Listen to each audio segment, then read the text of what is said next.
এই মুহূৰ্তৰ কেইটামান গুৰুত্বপূৰ্ণ খবৰ 1 অক্টোবৰৰ পৰা সম্পূৰ্ণ সলনি কৰা হ'ব ৰেচন সংগ্ৰহৰ নিয়ম ৰেচন ল'ব যাওঁতে কি কৰিব লাগিব আপোনাৰ সবিশেষ তথ্য জানি লওক 1 অক্টোবৰৰ পৰা সলনি কৰা হ'ব বিনামূলীয়া চাউল সংগ্ৰহৰ পদ্ধতি সম্পূৰ্ণ নতুন পদ্ধতিৰে ল'ব লাগিব ৰেচন সামগ্ৰী বিনামূলীয়া চাউলৰ লগতে প্ৰতিগৰাকী হিতাধিকাৰীয়ে লাভ কৰিব চেনি দালি আৰু নিমখ মুঠ 4 বিধ সামগ্ৰী লাভ কৰিব ৰেচন কাৰ্ডৰ হিতাধিকাৰীয়ে বজাৰ দৰতকৈ কমকৈ দাম থাকিব সেই ৰেচন সামগ্ৰীবোৰ প্ৰতি কেজি চেনি লাভ কৰিব মাত্ৰ 38 টকাত আনহাতে প্ৰতি কেজি মচুৰ দাইল লাভ কৰিব মাত্ৰ 69 টকাত আৰু লগতে প্ৰতি কেজি নিমখ লাভ কৰিব মাত্ৰ 10 টকাত ইয়াৰ উপৰিও 70 টকাতে লাভ কৰিব ৰন্ধন গেছৰ চিলিণ্ডাৰ যদিহে আপোনাৰ উজ্বলা গেছ কানেকশ্যন আছে 250 টকাতে পাব চিলিণ্ডাৰ ৰেচন সংগ্ৰহৰ সময়ত বাধ্যতামূলকভাৱে দিব লাগিব ফিংগাৰপ্ৰিণ্ট চাউল ল'ব যাওঁতে খেলিমেলি পালে 180034536111 দিয়ক অভিযোগ আজি মই পৰৱৰ্তী খবৰটি খুবেই গুৰুত্বপূৰ্ণ এটা বিগ ব্ৰেকিং নিউজ মাজত মাত্ৰ আৰু এসপ্তাহ বাকী আছে লাখ লাখ মহিলাৰ একাউণ্টত সোমাব ধন ঘৰতে বহি অৰুণোদয় আঁচনিত কেনেকৈ ভৰাব নাম আপুনি পূৰ্বতে পাই থকা অৰুণোদয় আঁচনি হঠাৎ বন্ধ হৈছে নেকি তেন্তে চিন্তাৰ কোনো কাৰণ নাই অৰুণোদয়ৰ তালিকাৰ পৰা আপোনাৰ নাম কৰ্তন হৈছে নেকি অৰুণোদয়ৰ তালিকাৰ পৰা নাম কৰ্তন হোৱা প্ৰতিগৰাকী মহিলাই লাভ কৰিব অৰুণোদয় আঁচনি আৰু ইয়াৰ বাবে পত্ৰ পূৰণ কৰি পোনপটীয়াকৈ ASLRMত পঠিয়াই দিয়ক এতিয়াৰে পৰা ৰাজ্যৰ প্ৰতিগৰাকী জীৱিকা সখীয়ে লাভ কৰিব অৰুণোদয় আঁচনি আৰু ইয়াৰ বাবে যাব নালাগে কোনো DC অফিচলৈ আপুনি পত্ৰ পূৰণ কৰি ASLRMত পঠোৱাৰ লগে লগে পোনপটীয়াকৈ লাভ কৰিব অৰুণোদয় আঁচনি অৰুণোদয় আঁচনিৰ অধীনত 1250 টকা প্ৰতিগৰাকী মহিলাই লাভ কৰিব আৰু লগতে গেছ কিনিলে 250 টকা সাবসিডি পাব আপুনি আপোনাৰ গাঁৱৰ পঞ্চায়ত কাৰ্যালয়ৰ পৰা সংগ্ৰহ কৰিব অৰুণোদয়ৰ পত্ৰ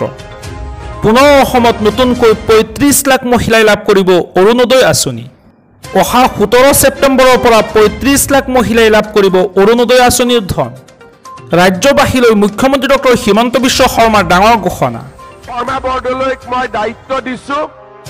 যে যিমান জীৱিকা সখী বাইদে এতিয়ালৈকে কোৱাই নাই মই যিমান জীৱিকা সখী বাইদে অৰুণোদয় পোৱা নাই আমি ডাইৰেক্টলি আপোনালোকক অৰুণোদয় দি দিম হ'ব এতিয়া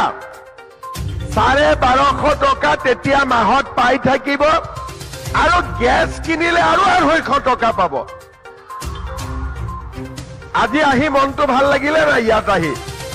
কিবা এটা লাভ হৈছে না নাই যি কেইগৰাকীয়ে চাহ খাব পৰা নাছিল তেওঁলোকৰ মনত শান্তি হৈছে না নাই এতিয়া হৈছে তাৰ মানে আজি আপোনালোকে মহিলা উদ্যমিতাৰ 15,000 পাবই স্কুটি পালে আৰু যিসকল বাইদেউৰ নাম কিবা কিবি কাৰণত অৰুণোদয়ত অহা নাছিলে তেওঁলোকক আমি আমাৰ ফালৰ পৰা ডাইৰেক্টলি অৰুণোদয়ত নাম আমি দি দিম আৰু যিসকল বাইদেউ আজি মিটিঙত অহা নাই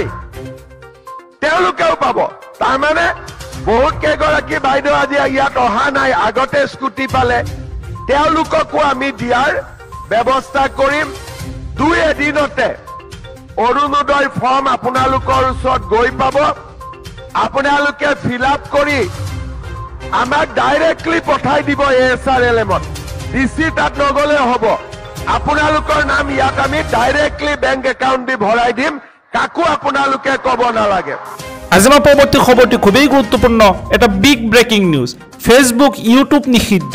ৰাজপথ কপালে লাখ লাখ লোকে 180ৰো অধিক প্ৰতিবাদকাৰী ফেসবুক ইউটিউব নিষিদ্ধ কৰাৰ পাছতে জ্বলিছে নেপাল চৰকাৰৰ সিদ্ধান্তৰ বিৰুদ্ধে ৰাজপথ কপালে নেপালৰ লাখ লাখ লোকে নেটিজেনৰ প্ৰতিবাদত অগ্নিগৰ্ভা নেপালত ভয়ংকৰ ঘটনা নেপালৰ ৰাজধানী কাঠমাণ্ডুত তীব্ৰ প্ৰতিবাদকাৰীৰ নিৰাপত্তাৰক্ষী প্ৰতিবাদকাৰীৰ সংঘৰ্ষত এজনৰ মৃত্যু নেপালত এই পৰ্যন্ত আহত হৈছে 80ৰো অধিক প্ৰতিবাদকাৰীলৈ পানীশিলৈ কন্দুৱা গেছ নিক্ষেপ আৰক্ষীৰ কিছুদিন পূৰ্বে নেপালত নিষিদ্ধ কৰা হৈছিল ফেচবুক ইনষ্টাগ্ৰামকে ধৰি 26টা ছ'চিয়েল মিডিয়া এপ। ইয়াৰ বাবে নেপালত তীব্ৰ প্ৰতিবাদ।